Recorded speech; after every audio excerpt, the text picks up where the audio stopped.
Abroad ఎంబీబీఎస్కి వెళ్ళేటప్పుడు ఒక ముఖ్యమైన హెచ్చరిక అండి.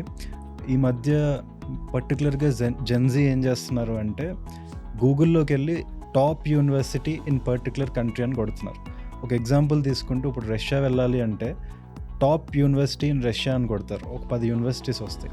మా దగ్గరకు వచ్చి ఆ యూనివర్సిటీస్కే అడ్మిషన్ చేయమని అడుగుతూ ఉంటారు. కానీ బిలీవ్ దిస్, ఎప్పుడైతే మీరు గూగుల్లో వచ్చే టాప్ 10 ఇన్స్టిట్యూషన్కి వెళ్తారో you will definitely going to fail.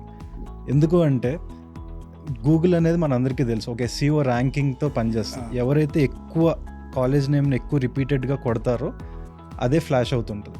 So యూజువల్గా మెడిసిన్కి ఎప్పుడు కూడా ఎక్కడికైతే తక్కువ మంది వెళ్తారో అలాంటి కాలేజ్కి వెళ్ళాలి. ఇప్పుడు మనం రష్యా చూసుకుంటే ఆ టాప్ 10లో ఉన్న ప్రతి కాలేజ్కి సంవత్సరానికి 1000 మంది, 1500 మంది, 2000 మంది. ఇప్పుడు మన ఇండియన్ రూల్స్ ప్రకారం మ్యాక్సిమం ఒక మెడికల్ కాలేజ్ తీసుకోగలిగింది 250 విద్యార్థులు. సో అలాంటి కొద్ది కాలేజీలు మాత్రమే రష్యాలో కానీ కజకిస్తాన్లో కానీ ఉన్నాయండి. అంటే స్టూడెంట్ ఫ్యాకల్టీ రేషియో అదంతా చూసుకోవాలి. అవన్నీ అక్కడ క్లినికల్స్ కానీ అన్నీ చూసుకొని క్వాలిటీని పెంచడానికి ఈరోజు మనకి 23 lakh మెంబర్స్ రాసినా కూడా 1,50,000 మందికి అవకాశం దొరుకుతుంది అంటే because of that quality. So ఈ రష్యాని ఎగ్జాంపుల్గా తీసుకుంటే ఆ టాప్ 10 కాలేజెస్కి మేము ఎందుకు ప్రోత్సహించము అంటే అక్కడికి ఎక్కువ సంఖ్యలో వెళ్తుంటారు. అక్కడ మాస్ ఎక్స్పల్షన్స్ జరుగుతుంటాయండి. అంటే ఒక 3rd year 4th year ఎప్పుడైతే హాస్పిటల్స్కి ఎంటర్ అవుతారో ఆ టైంలో వాళ్ళని కారణం లేకుండా ఎక్స్పెల్ చేసేస్తారు.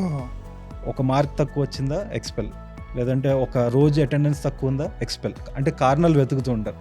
ఎప్పుడు కూడా ఎవరైతే కన్సల్టెంట్ గర్వంగా మేము 1000 మందిని పంపిస్తున్నాము, 1500 పంపిస్తున్నాం అనే దానికి దూరంగా ఉండాలి. సో నన్ను అడిగితే స్టావ్రోపోల్ స్టేట్ మెడికల్ యూనివర్సిటీ అని ఒక యూనివర్సిటీ ఉందండి రష్యాలో. ఆ యూనివర్సిటీతో మేము 1990s నుంచి వర్క్ చేస్తున్నాం. వాళ్ళు గత 30 సంవత్సరాలుగా ఒక్కసారి కూడా 200 కన్నా ఎక్కువ విద్యార్థులను తీసుకోలేదు. ఎప్పుడైనా మెడికల్ ఎడ్యుకేషన్కి వెళ్ళాలి అనుకుంటే ఈ గూగుల్, ఇన్స్టాగ్రామ్ కాకుండా, బికాజ్ ఇన్స్టాగ్రామ్లో కనిపించే పేషెంట్ డాక్టర్ దగ్గరకు వచ్చి ఈ మెడిసిన్ రాయండి సార్ అన్నట్టు ఉండకూడదు. ఎగ్జాక్ట్లీ ఈ కాలేజ్ ఇవ్వండి సార్ అని అనకూడదు.